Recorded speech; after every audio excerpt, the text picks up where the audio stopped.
Mr Speaker, and I rise to support this motion as well, and to talk about the really hard time that the people of Kangaroo Island have had in the past 50 days or so, as this fire has snaked its way across the western end of Kangaroo Island, touching people's properties but not destroying them the first time around, touching them again on the other side the second time around, touching them for a third time in some cases, and then people thinking that they'd miraculously survived, only to be hit by this serpent that came a fourth time and wiped them out. The fires started on December the 20th, and Priscilla and Jeff, friends of mine, Priscilla's here today, were the first to lose their home.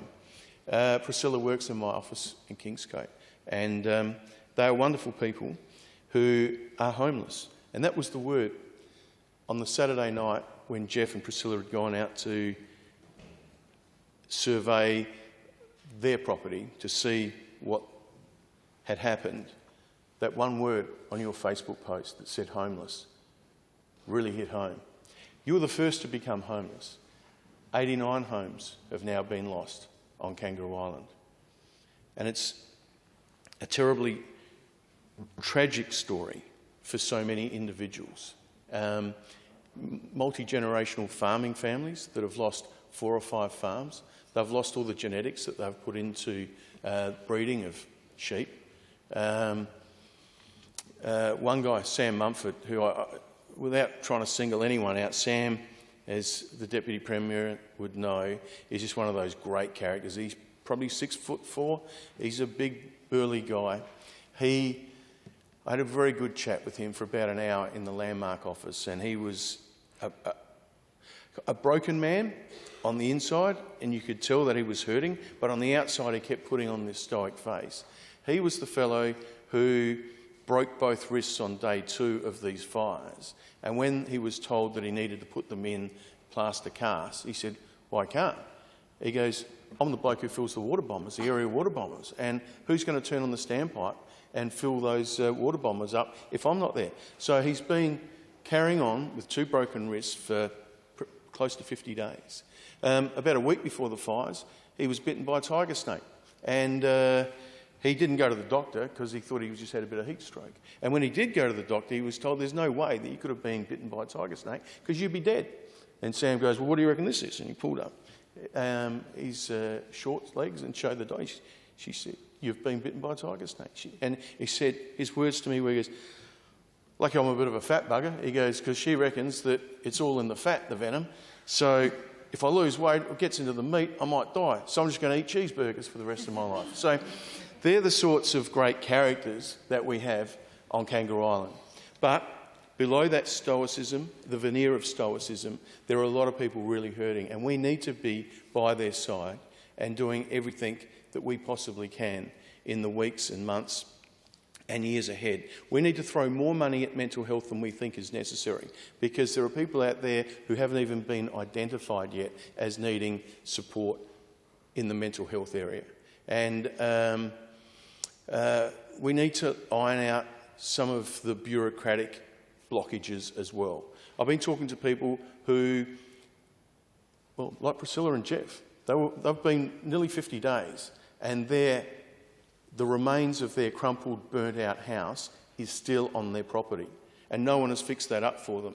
Speaking to Shane as well, day 35, he's waking up, getting out of his caravan that someone's loaned him, and being surrounded by asbestos dust and the wreckage of what was his home. That's not good enough. We're letting our fellow South Australians down by not actually being in there and providing the sort of assistance that they need, because this is now starting to have a real impact on these people's mental health. So we've had the physical atrocity, and now we're having this mental health damage. Now, I've been a bit critical of some of the actions and inactions of this government, but I want to draw a line in the sand and say, come on guys, let's work together. I am the local member over there. I haven't heard from any of you ministers in these 50 days of the fires. And I've written a letter to the Premier asking on the 23rd of December, day 4 of this crisis, for a recovery centre to be set up and for some leadership. I haven't had a response to that letter. When I rang Michelle Lensick, on day 4 and said, look, Priscilla has lost her home. What's available? She said, well, there's this grant and this grant. I said, look, I'm driving. Could someone please email that information through to my office? And she said, we're too busy to send you an email. And I said, well, how am I meant to get the information? And she said, look it up on social media. Now, that's not a standard that I'm prepared to accept, but I do want to work with you, and I think from now on, we should do everything we can, because this isn't getting any better for these people over there. We've already had our victims of the fires. The next round of victims will be those who have suffered economic loss and who have lost their jobs or who stand to lose their businesses, and we really need to help them. I was talking to one tourism operator on Monday. His normal January turnover is $190,000. This January he did $9,000. He's had to lay off 10 staff. Now, as the Deputy Premier knows well, the island sustains 5 footy clubs and netball clubs. It sustains 3 schools. It sustains a myriad of small businesses with 4,500 people. If that population drops to 4,000 or 3,800, does the island survive in the way that we've known it? So there needs to be some sort of economic stimulus that helps out not just those who were physically impacted by the fire, but all those who have been financially impacted by the fire as well. So I think there's some good ideas floating around about what we need to do, but I don't think we can waste any more time on this. I think that we really need to work very quickly. There were a whole series of fires that sort of joined up that ultimately became one big fire. But I would say if you cut it all down, there was probably 8 fires that I remember 3 turning into one, and then another separate 3 turning into another one, and then they all sort of joined together. And I went out on the Saturday morning, January the 4th, with Tony Nolan, a mate of mine, and we drove around. And it was horrific what we saw. We saw cattle that had just been snap frozen on the sides of roads. It looked like one was just sitting there halfway through, chewing a cud, and the intensity of that fire just vaporised these animals. I saw possums on dirt roads that looked like they were still running down the road. They'd just been vaporised. I saw trees that were at this angle, and if you didn't know, you would swear that you were driving through a cyclone. But everything had been frozen in time. We went past Dick and Clayton Lang's vehicle where they'd been killed by the fire, and I offer my condolences to the Lang family. Dick and I first met in the 80s when I was a journalist, and we'd go up into the outback, and he would tell stories to our TV audience about the outback, and really helped open that up. There was another fella out there that night, 37-year-old Garth Miller, who is a friend of mine from McLaren Vale. He played a bit of footy over on Kangaroo Island a few years ago.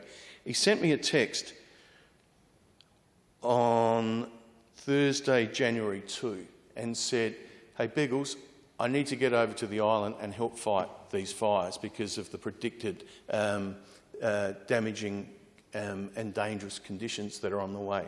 My advice back to him was that it's probably unsafe given the conditions that we've got coming for us, but I'm sure the farmers would appreciate a bit of a hand. We kept going backwards and forwards that Thursday night into Friday, and he says, "I'm on my way. They need my help." So Garth was over there. He was actually fighting the fires for a few days with Dick and Clayton and other friends of theirs out west of Pandana. And every time Garth rang me from that morning after I'd seen all that loss, because I knew he was out there, I knew he was one of the first people to come across Dick and Clayton's bodies. And every time that phone rang and it was Garth, I took his calls because he needed to tell someone those stories.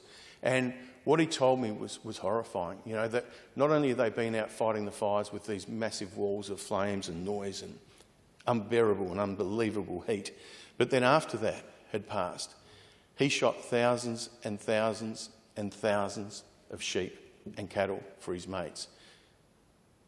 So he'd seen a lot of really bad stuff. And I reckon he spent about 12 days on the island doing all this. He came back, and a few days after he came back, he was involved in a speedboat collision down at Finnis, and he lost his life. So I just want to say to Garth's kids, 14-year-old Montana, 5-year-old twins, Molly and William, that your dad, Garth Miller, was a great man.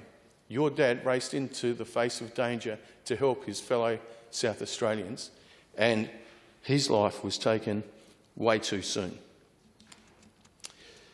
I want to thank everyone in the CFS, the SES, the farm firefighting units, the ambulance, the police, the Army Reserves and Defence Forces, those wonderful technicians from SA Water and SA Power Networks who were out there. We saw them hours after going out there and surveying the damage on that Saturday morning. We saw them out, big long ladders up poles, trying to put the power back on. To Telstra, to Paul, the local technician over there, and to everyone on the Telstra team, thank you for your great work. For the people who work in health, the firefighters in national parks, to the people of Perza who have done an amazing job, I want to thank you too, from the bottom of my heart, on behalf of all of those people who you helped out on the island. I want to talk too about the generosity of people right across South Australia and indeed around the world who came together to help. And sometimes it's not easy to know what to do and how to provide really practical support. Someone had contacted me from a farm firefighting unit on Kangaroo Island in those days leading up to that horrific Friday, January the 3rd. And it was actually New Year's Day, and they said, you know, these farm firefighting units don't have any two-way radio communication. How could we get 20 or 30 of these two-way radios? I said, I don't know, but leave it with me. I rang Mel back about an hour later, and I said, well, we've got 50 on the way. And within a few days, we had 163 two-way radios on the island. And I want to thank Jamison Marine, and in particular Brad Jamison, who ran the scheme from that end. I want to thank the company in Sydney, GME, who got them over here and into the shop, because we know from the feedback that we're getting from farmers that those two-way radios save lives. I want to thank Bank SA for the tremendous response they've given to their customers and to those who aren't their customers. To the branch manager, Katie Collins. I've never met a more generous person in my life. She's amazing. Nick Reed, the CEO. Now, we might have had our differences over the years, but I've got to say, Nick Reed and the Bank SA crew have really stood up. Not only did they help out their customers, but he rang me and said, what do you think we can do? And I said, well, there's a whole lot of people out there who have lost everything. And the only thing they want to do right now, as part of the grieving process, as part of the cleaning process, as part of the rebuilding in the early stages, all they want to do is get back out on their property. So what they need is power. So how about we get some generators for them? So Bank SA chipped in $35,000. The Hotels Association, $30,000. Dudley and Irina Brown from Inkwell Wines in McLaren Vale, $25,000. Dr. Michael Reid at McLaren Vale, what a legend he is. He sent a text message around and he goes, now Biggles needs these generators, they're $2,500 each.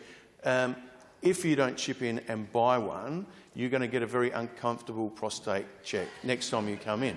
And so 10 of his mates chipped in and bought $2,500 generators each. So I reckon we've put about $120,000, $130,000 worth of business through local businesses on the islands. Because no point sending generators over from the mainland, because that just, you know, hollows out the economy of our island. So we did that and we got those generators out to people. We've got a few more schemes on the way, and we'll make sure that we do everything we possibly can, because we need to, as I said, the fire's finally out after 60 mils of rain last Friday, but the crisis is far from over, and that next round of victims, we can help. We might not have been able to get out there and physically put out those flames, but we can help save these people from financial ruin and for the economic loss that we know that the island will sustain without our assistance. So, Premier, I look forward to working with you and your team, and let's help the people of Kangaroo Island. They're great people. I commend this motion to the House.